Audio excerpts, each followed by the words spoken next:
Hello dear student of class 9, this is your physics teacher Anshuman sir, and today we are going to start our new chapter, and the chapter name is gravitation. That is chapter number 3 and the gravitation, right? So इस chapter में हम लोग जो है gravitation से related तमाम बातें करेंगे। तो सबसे पहले हम लोग समझेंगे कि ग्रेविटेशन क्या होता है और इन सब चीज़ों की बात हम लोग करेंगे। डियर स्टूडेंट, इसके पहले हम लोगों ने जो है चैप्टर नंबर 1 और चैप्टर नंबर 2 मोशन के बारे में और force and law of motion के बारे में हम लोगों ने डिस्कस कर लिया है, और ये चैप्टर काफ़ी इंपॉर्टेंट है, तो काइंडली आप लोग उसको बहुत अच्छे से प्रिपेयर करें और अच्छे से नोट्स वगैरह प्रिपेयर करें। जो भी असाइनमेंट आपको दिया गया है उसको अच्छे से कर लें, ठीक है। इसके बाद हम लोग चैप्टर नंबर 3 स्टडी करेंगे। आज से हम लोग स्टार्ट कर रहे हैं, दैट इज़ द ग्रेविटेशन। और ग्रेविटेशन में हमें क्या क्या टॉपिक्स पढ़ने होते हैं इसकी बात हम लोग करेंगे। सबसे पहले इसमें हम जो है इसको कई पार्ट्स में हम कैटेगराइज कर सकते हैं। तो इस बात सबसे पहले मैं आपको थोड़ा सा इसके बारे में बताता हूँ कि चैप्टर में हमें पढ़ना क्या है। उसके बाद हम इसमें से कोई एक टॉपिक उठाएंगे और उसको क्या करेंगे, स्टडी करना स्टार्ट करेंगे। इस चैप्टर में सबसे पहला टॉपिक जो हमें पढ़ना है वो हम पढ़ेंगे यूनिवर्सल लॉ ऑफ ग्रेविटेशन।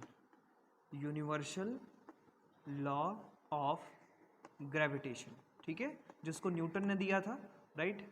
तो हम लोग बात करेंगे यूनिवर्सल लॉ ऑफ ग्रेविटेशन की बात करेंगे, यूनिवर्सल लॉ ऑफ ग्रेविटेशन क्या होता है, ठीक है।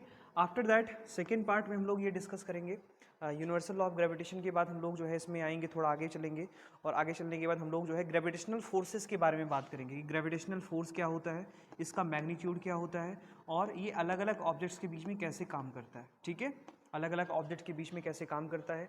After that we just discussing about the gravity. किसकी बात करेंगे?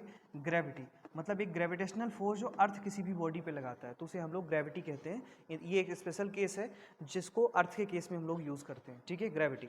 फोर्थ पार्ट जो इसमें हम पढ़ेंगे, फोर्थ टॉपिक जो इसमें हमने वो पढ़ना है, that is the acceleration due to gravity. हम लोग इसमें बात करेंगे कि एक्सेलरेशन ड्यू टू ग्रेविटी का क्या मतलब होता है, एक्सेलरेशन ड्यू टू ग्रेविटी, ठीक है, जिसको हम लोग स्मॉल जी से क्या करते हैं, रिप्रेजेंट करते हैं। वी रिप्रेजेंटिंग बाई स्मॉल जी, जिसको हम लोग क्या करते हैं, स्मॉल जी से रिप्रेजेंट करते हैं। जो उसके बाद जो आपके पास फिफ्थ टॉपिक आता है निकल करके, उसमें हम लोग मास और वेट के बारे में डिस्कस करेंगे।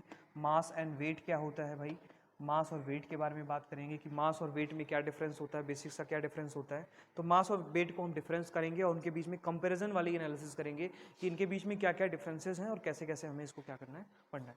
आफ्टर दैट इसमें एक बहुत ही इंपॉर्टेंट टॉपिक आता है, द कैपलर्स लॉ, है ना, जिसको हम कैपलर्स प्लैनेटरी लॉ कहते हैं या प्लैनेटरी लॉ ऑफ कैपलर्स कहते हैं। That is known as the planetary law of Kepler's, ठीक है। इसमें हम लोग कैपलर्स का प्लैनेटरी लॉ पढ़ेंगे। इसके बाद हम आगे बढ़ेंगे, तो कैपलर्स प्लैनेटरी लॉ पढ़ने के बाद हम लोग आगे बढ़ेंगे। इसमें कुछ और एडिशनल टॉपिक्स दिए हुए हैं, जैसे अगर मैं बात करूं तो हमें इसमें प्रेशर के बारे में पढ़ना है। आप क्लास 8th में पढ़ के आए होंगे, क्लास 7th में प्रेशर के बारे में पढ़ना है। इसमें 8 टॉपिक जो पढ़ना है हमें थ्रस्ट के बारे में पढ़ना है। इसमें हम लोग थ्रस्ट की बात करेंगे कि थ्रस्ट क्या होता है, ठीक है, हम लोग थ्रस्ट की बात करेंगे। इसके बाद हम लोग इसमें जो है बात करेंगे बायोन्सी की बात हम लोग करने वाले हैं इसमें, दैट इज़ द बायोन्सी। इसमें हम लोग बायोन्सी की बात करेंगे कि बायोन्सी क्या होता है। बायोन्सी का मतलब जब किसी भी ऑब्जेक्ट को आप लोग वाटर में डुबोते हैं तो ऊपर की तरफ एक फोर्स लगता है, और इस फिनोमेना को हम लोग क्या कहते हैं, बायोन्सी कहते हैं। और बायोन्सी की वजह से ही जो है कोई भी ऑब्जेक्ट जो है वो क्या करता है, फ्लोट आउट करता है, वो क्या करता है, आसानी से पानी के ऊपर तैरता है। तो हम लोग बायोन्सी की बात करेंगे, 9th टॉपिक। इसी के बाद हम लोग 10th टॉपिक जो इसमें डिस्कस करेंगे वो हम बात करेंगे आर्किमिडीज प्रिंसिपल की। किसकी बात करेंगे, आर्किमिडीज प्रिंसिपल की बात करेंगे। इसमें हम लोग आर्किमिडीज प्रिंसिपल की बात करेंगे, ठीक है। इसमें हम लोग आर्किमिडीज प्रिंसिपल की बात करेंगे, ठीक है, आर्किमिडीज प्रिंसिपल की बात करेंगे। और ये बात करेंगे कि कोई भी बॉडी जो है वो कब पानी के अंदर डूब जाएगी, कब वो जो है पानी की सतह पर तैरेगी, कब वो जो है पानी में डूबते हुए तैरेगी। तो ये तमाम बातें जो है हम लोग चैप्टर नंबर जो है इसमें करने वाले हैं, चैप्टर नंबर 3 के ग्रेविटेशन में। और अगर इतनी चीज़ें, अच्छा एक चीज़ें और आ जाती हैं इसमें, इसमें 11th टॉपिक आप जोड़ सकते हैं, जिसमें हम लोग डेंसिटी की बात करेंगे कि डेंसिटी क्या होती है, राइट। और इससे ही रिलेटेड एक अगला टॉपिक आता है जिसमें हम लोग रिलेटिव डेंसिटी की बात करेंगे, रिलेटिव डेंसिटी की बात करेंगे, ठीक है। तो ये कुल मिलाकर के आपके 12 टॉपिक हैं, 12 टॉपिक हैं। अगर इनको आप पढ़ लेते हैं तो आपका ये पूरा का पूरा चैप्टर कवर हो जाता है। इस चैप्टर में हमें इतनी ही चीज़ें पढ़नी होती हैं। अगर इस चैप्टर में ये टॉपिक्स आप कवर कर लें तो आपको समझ में आ जाता है।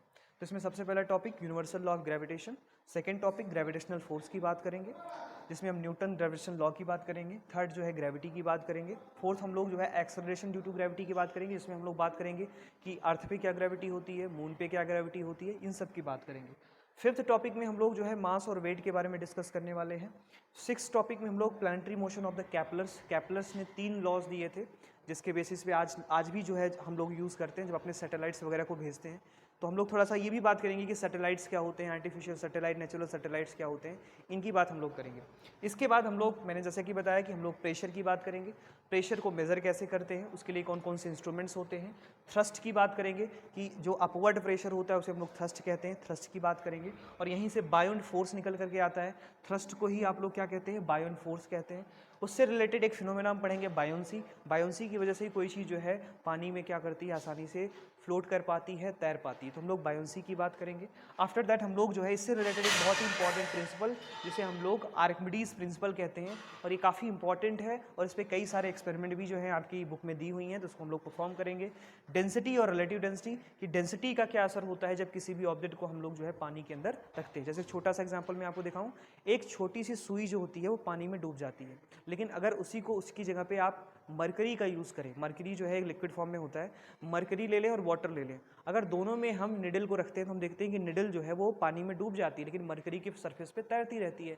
तो ऐसा क्यों होता है? तो ऐसा डेंसिटी में डिफरेंस की वजह से होता है, क्योंकि मरक्यूरी की डेंसिटी ज़्यादा होती है इन कंपेरिजन टू वाटर, इसलिए वो ज़्यादा बायोन फोर्स क्या करती है, अप्लाई करती है। तो जिसकी डेंसिटी ज़्यादा होगी वो ज़्यादा बायोन फोर्स क्या करेगा, अप्लाई करेगा। ठीक है, तो ये कुछ इंपॉर्टेंट टॉपिक्स मैंने बताए जो आपको इस चैप्टर में पढ़ने हैं। तो आज के लेक्चर में हमने बनाने का सिर्फ यही पर्पस था कि थोड़ा सा आपको मोटिवेट किया जाए इस चैप्टर के प्रति, क्योंकि ये चैप्टर आपको 11th में भी पढ़ना है, इसलिए जो है बहुत ही केयरफुली इस चीज़ को समझें। अगर आप अभी से समझते रहेंगे तो आगे जाकर के 11th में और भी अच्छे से चीज़ें आपके समझ में आएंगी। ठीक है, सो डियर स्टूडेंट्स, आप लोग अपना जो भी चैप्टर फर्स्ट और चैप्टर सेकंड का जो भी रिमेनिंग वर्क है उसे कंप्लीट कर लें। कंप्लीट करने के बाद आप ये चैप्टर 3 स्टार्ट करेंगे, जिसमें सबसे पहले आप सिलेबस नोट करेंगे। सिलेबस की पिक जो है ग्रुप में आज मैं भेज दूंगा।